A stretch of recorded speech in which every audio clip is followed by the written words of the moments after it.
Hey everyone, welcome back to the Bussey Banter. I'm Jacob Bussey, and today I'm going to be going over some followers' teams and what they had told me is their favorite team. I'm kind of going to be talking about their most kind of iconic moments in the past decade, or even if it's like the past 2 decades, whatever.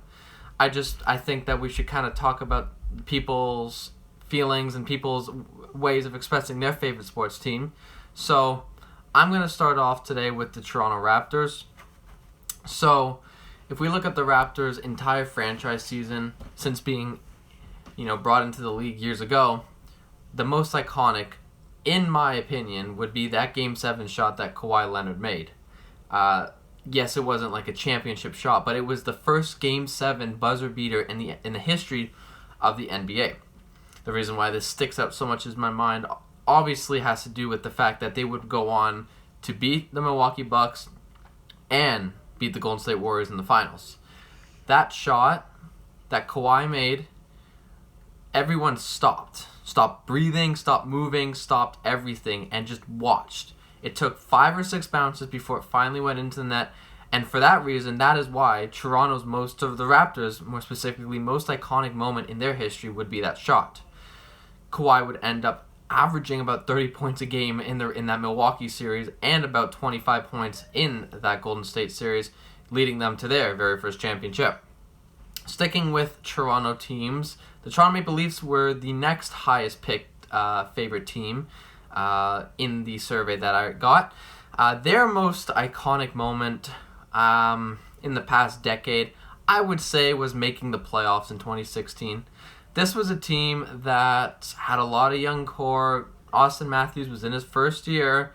There was William Nylander. Mitch Marner would also be part of that. You brought in older guys like Patrick Marleau to kind of help bring that team. Freddie Anderson, first season here as a Leaf, and they made the playoffs. And they made the playoffs in dramatic fashion. It was the final game of the season against the Pittsburgh Penguins. All they needed was the win, and Connor Brown, back at the time, now with the Ottawa Senators, Connor Brown tipped the puck from the high slot and he got past Marc-Andre Fleury of the Penguins. Arguably the most important part of that was minutes later, with about a minute to go, Sidney Crosby was robbed by goaltender back then, Curtis McElhinney, now playing for the Tampa Bay Lightning, backing up Andrei Vasilevsky. Now, the reason why this is the most iconic for the Leafs, and a lot of people may argue that it was getting Austin Matthews in the first place and building that core. The reason why that this was the most iconic moment was because this was a team that really had no expectations. They knew they would be okay. They knew they would be able to hold their own ground, but they didn't know how far, if getting to the playoffs was even a possibility. Obviously, they did. Lost in the first round to the Capitals, but the city of Toronto knew that this was the start of something bigger. This was the start of a better and hopefully more successful seasons to come, and they haven't missed the playoffs since then. This year they're currently tied right now for first in their division, tied with the Edmonton Oilers, hoping to make it back to the playoffs for the 6th straight row. The next team we have on the list, the Denver Broncos. Actually, my brother's favorite team. He's the one who gave me this. The Denver Broncos' probably most iconic moment in the past decade was when Peyton Manning won his final Lombardi Trophy a couple of years ago.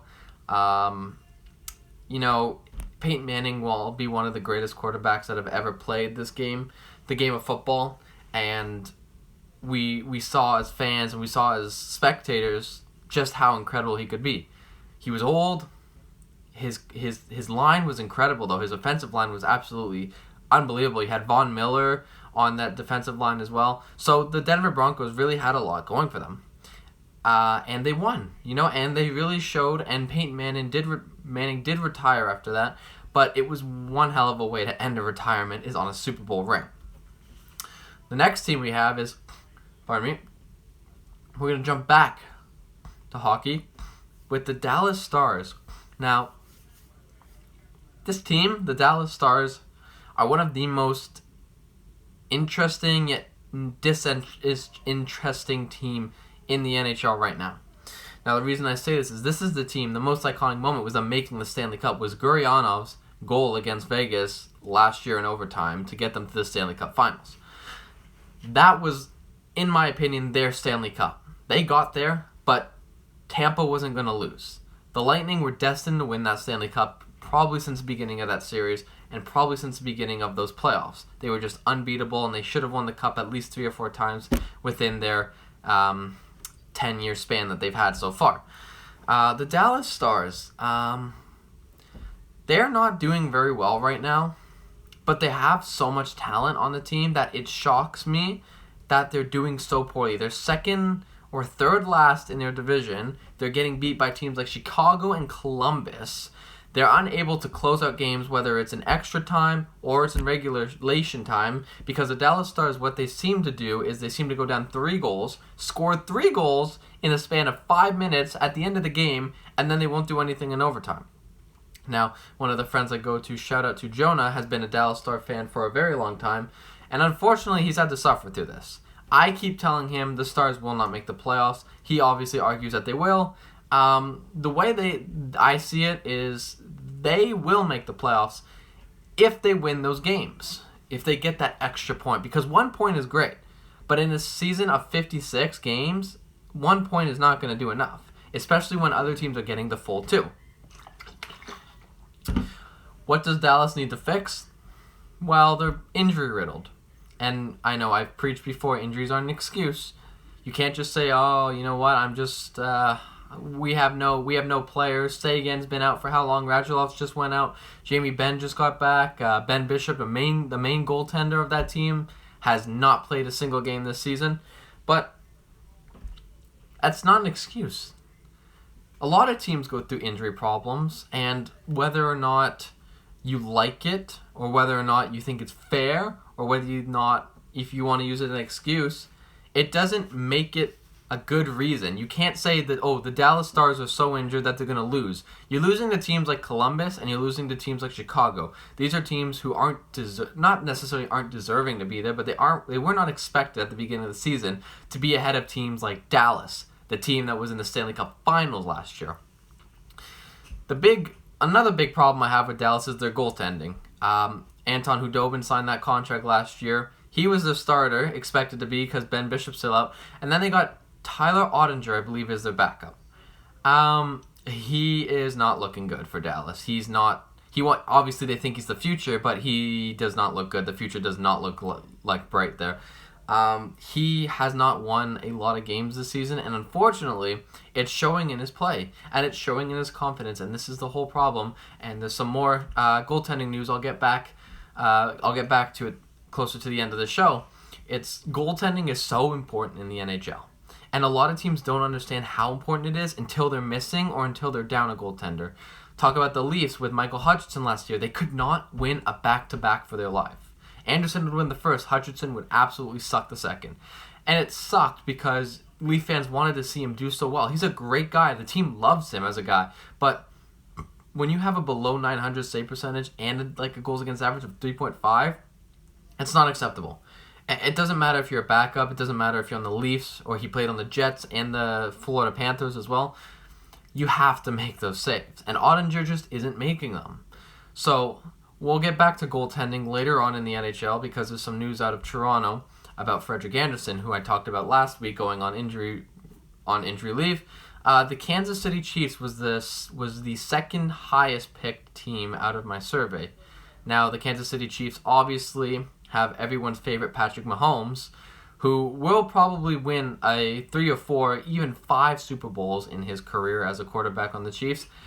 Lost last year, played with turf toe, got a concussion the week before. Again, injuries happen. You can't just blame it on them. The Chiefs are still favorited to get back to the Super Bowl, and they are still favorited to win it. However, you have teams like Tampa Bay with Tom Brady, who, in my opinion, is the greatest quarterback of all time. Talent-wise, mentally, he's the smartest, in my opinion. Obviously, of course, it's okay to have different opinions here. You know, we accept all opinions. And the thing with the Chiefs is there's not a lot of cracks in the foundation. But once you find one, it crumbles. And they were down 2 offensive coordinators in the Super Bowl, and Patrick Mahomes spent 500 yards running away from the defensive line of Tampa Bay. Big problem for Kansas City is if they don't have those linemen healthy, maybe they're just not as good of an offensive line as a lot of people say. Tyreek Hill and Patrick Mahomes still incredibly offensive, and then you got Patrick Mahomes and Tyreek Travis Kelce. There we go. And then these are players that rely so heavily on each other that the fact that when one doesn't click and neither is the other, their team falls apart. Look at that Tampa Bay team. They had the running game. They had Fournette. Look at the passing game. They had Antonio Brown. They have Gronkowski. They have Hadwin, and they had Chris Evans. Like, there are so many different incredible players on that team that a lot of people really didn't give credit to Tampa Bay but took it away from Kansas City. And I think that's completely wrong. I think looking at that Super Bowl, it's incredible to think that Tampa Bay was not the favorites with Tom Brady and that entire roster on that team. However, it also goes to show that a lot of people do overestimate maybe a little bit too much the Kansas City Chiefs. We'll talk about Tom Brady in a second. I'd like to finish up here with the teams, and the last team are the LA Lakers. Not first in their division right now, but they are playing pretty damn good basketball. The problem is LeBron is out, and a lot of people don't know if that's going to be affected. You have Kyle Kuzma on that team, and a lot of trade. The trade deadline is tomorrow, and a lot of people might be saying, oh, maybe Kyle Lowry goes over there, maybe Pascal Siakam, maybe Norman Powell. So the Lakers are looking to kind of not fill in that spot for LeBron, but they're really trying to help him. When he gets back from injury, he's not going to be 100% because that's just what happens in the NBA. We look at Kevin Durant in that 2019 series, came back, tore his Achilles heel, was out for an entire year, is absolutely killing it in Brooklyn right now with 100% healthiness. Same thing with Klay Thompson. He hurts his ankle, comes back. Man took a free throw on an ankle he could barely walk on.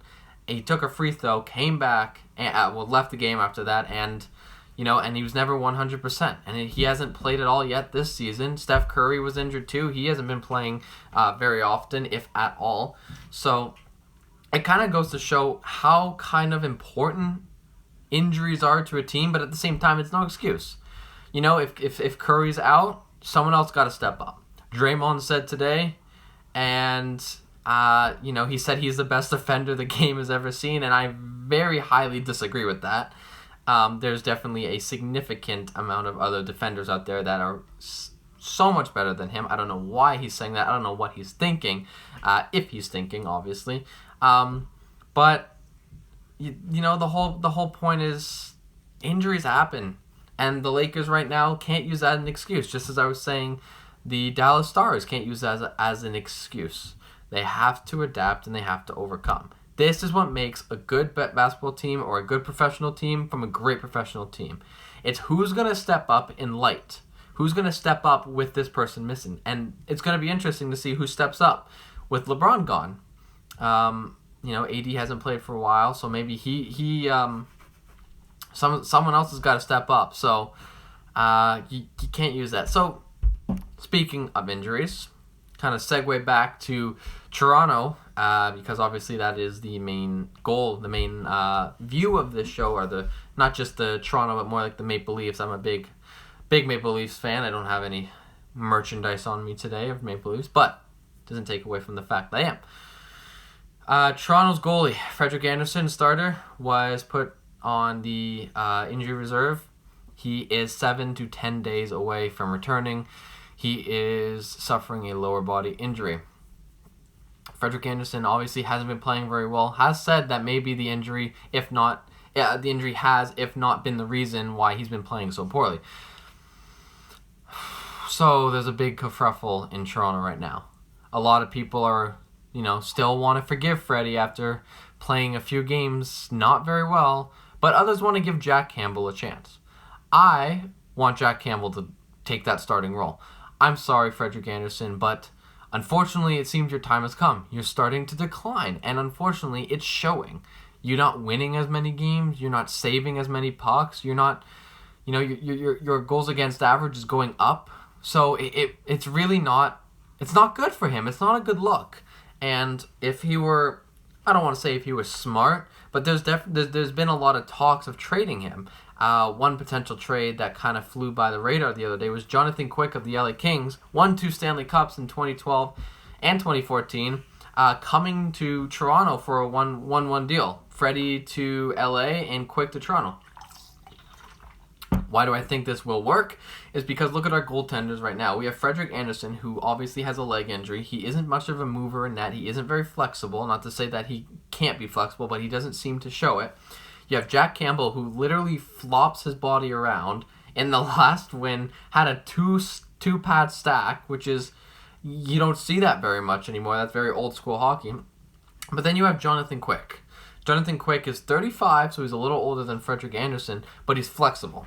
Yes, that has downfalls, as in his flexibility may be the reason why he injures himself to retirement. But Jonathan Quick definitely has still a lot of potential. Unfortunately, he's on the LA Kings. And as a lot of hockey fans know, the LA Kings kind of are in a rebuild kind of mode. It's a weird situation they're in. They're doing okay this season, but they're not playoff ready, but they want to be, but they have a lot of rookies. It's a weird spot that the LA Kings are in right now. So if you want to do that 1-for-1 trade as a Leaf fan, I think the Leafs win that. Jonathan Quick has won Stanley Cups. Frederik Andersen is 0-9 in elimination games, and when you're 0-9 in elimination games, you are not winning a cup. Frederik Andersen is a good goaltender, maybe average. I'd say he's about average. He's not stellar, and he's not winning games that the Leafs really need him to win. So I feel like this move, putting him on the injury list, will not only give him the much-needed break he deserves, but this will really be a good opportunity for Jack Campbell. Jack Campbell is really going to step up here, and if he really does, I can see Freddie Andersen losing his job. We have another team here, the Montreal Canadiens. Oh, man, I didn't want to talk about this team. But that's what this is for. These are your favorite teams. This is who you told me you cheer for. Frederik Andersen. The Montreal Canadiens are not playing right now because of COVID protocols. 2 players, I believe, tested positive or had to enter the COVID restrictions and the protocols put in by the NHL. I'm not too sure too many details about that, but they have 3 games kind of postponed until later on in the season. What's wrong with Montreal? Well, they have 1 win in 10 in extra time in 10 appearances. That's a problem. Kind of like the Dallas Stars, where they just can't shut them out. They can't win games in extra time. Carey Price is not a top 15 goalie anymore, and it's really not hard to argue that he's not playing very well this season. Hasn't been for the past 3. Montreal's got a lot of young talent. Kotkaniemi, you got Jeff Petrie, Nick Suzuki, who's really good and did really, really well last year in the bubble against the Penguins. Shea Weber still got that disgusting shot, upwards of 100 miles per hour on a bad day. So there's really a lot kind of to take in for the team. The Montreal Canadiens overall might make the playoffs. They might. And if they do, I don't know if they'll go any further than the first round because of their maybe lack of playoff experience. It was good last year what happened beating the Penguins, but unfortunately it seemed to be short loss. It's unfortunate that the Canadiens kind of got like a false hope in a sense. They beat the Pittsburgh Penguins and they had to play the Philadelphia Flyers. And unfortunately, you weren't going to beat the Flyers when Carter Hart was playing out of his mind last year. So the Montreal Canadiens are a very interesting team. Do you rebuild? Do you build off what you have? Do you center prospects around a core? What is your core? Who is your core? How long will they be your core for? Is Carey Price going to be a goalie for the next 5 years? Is he going to be playing like an NHL goalie for the next 5 years? So there's a lot of questions surrounding the Montreal Canadiens. One more team I'd like to touch on before I end this up is the Buffalo Sabres. They are kind of the bottom feeders of this NHL. The waste of a franchise. Jack Eichel's career is being ruined there. Jeff Skinner is overpaid and underperforming. And Kyle Oposo got his first goal in over a year, a couple of games ago. They've lost 14 in a row. I believe they play tonight going for 15, looking to beat that record of the Pittsburgh Penguins in the 90s, losing 15 straight. Like, not even 15 out of like 20 or 15 out of like 17. 15 straight games would be the record, which is ridiculous because this is an NHL team that was expecting to do something this season, take that extra step. They had gone to get Taylor Hall for this reason. They went out of their way to go sign him to a 1-year, $8 million, and Taylor Hall has done nothing. One of the biggest busts, first round pick of all time, I would argue. And he hasn't done anything this season. The Buffalo Sabres haven't done anything this season. That's exciting. Funny story, they were actually supposed to have fans about 2-3 weeks ago. However, most, if not all, of their season ticket holders, because that's who the Sabres organization opened it up for, with a season ticket holder, they declined. They're like, we don't have to pay to see our team suck. We can stay at home with popcorn and cry ourselves in our beds instead of driving home and crying. So, yes, I'm a little harsh on the Sabres, but who isn't? At this point, when you've lost 14 in a row, you have no right to say, don't say slander, don't banter us. This is literally called the banter. I'm allowed to say whatever I want, and if I believe the Sabres are dog shit, then they're dog shit, in my opinion. 14 in a row. 14 games in a row. You're going to tell me that you're an organization in the NHL that has literally had success. They're going to, if they do not make the playoffs this year, fun fact, which they probably will not, it will be the 10th straight year and a record for the longest in the NHL of not making the playoffs. So, big problem in Buffalo right now. You maybe got to figure something out. They fired their coach a couple of days ago, Ralph Kruger. Seems to have not worked, and the Sabres are still at the bottom there. They're just not getting anything. They're just not getting any production. And Carter Hutton, goaltender, he was not playing well. He's injured. Linus Ullmark was playing okay. He got injured. He came back playing all right. They just traded Johansson to the Avalanche. Lost his first game last night. Very disappointing to see as an Avalanche fan. But if you like the Buffalo Sabres as a team, I applaud you. Because the amount of pain you've had to go through watching them is unfathomable. And I'm very impressed that you've stayed with that team. Quickly would like to say something about the North Division as a whole. Compared to all the other ones, obviously this is the Montreal is the first time they've had to postpone a game. I really like it. I really like having 7-8 games against a team, especially for fans, but like fans at home watching like the Battle of Alberta, Battle of Ontario.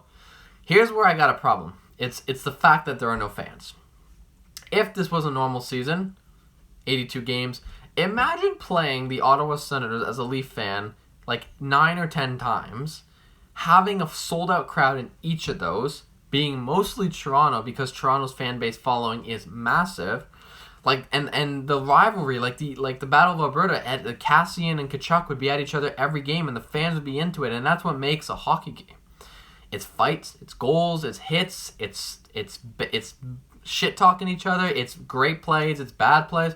That's what a hockey game is, and I think having the fans in there really makes the atmosphere that much more electrifying. So I don't know if any North Division team will have fans in the stadium, in the arena at the end of this year. I would love to see, a couple of teams do it, but with COVID kind of being a pandemic, it's probably not going to happen. So those are my final thoughts. I'd like to thank everyone who came out and decided to have a quick listen to what I had to say. Like and subscribe. Please share with your friends. This is going to be on YouTube in a couple of hours, so I appreciate everyone. Take care. This was the Bussey Banter.